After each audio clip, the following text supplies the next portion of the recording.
सातारा जिल्ह्याला जोडणाऱ्या खेडमधील रघुवीर घाटामध्ये पहिल्याच पावसात 3 ठिकाणी दरडी कोसळल्यात। किरकोळ प्रमाणात जरी दरड कोसळली असली तरी वाहतुकीवर याचा परिणाम झालेला नाहीये। एकेरी मार्गे या घाटातून वाहतूक सुरू आहे, मात्र पावसाचा जोर वाढल्यास मोठ्या प्रमाणावरती दरड कोसळण्याची भीती व्यक्त केली जाते।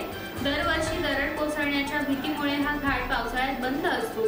रघुवीर घाट हा रत्नागिरी जिल्ह्यातील प्रमुख लोकप्रिय पर्यटन क्षेत्र आहे, मात्र दरड कोसळण्याच्या घटनांमुळे हा घाट धोकादायक झालाय। रत्नागिरी जिल्ह्यातील रघुवीर घाटात 3 ठिकाणी दरड कोसळली आहे।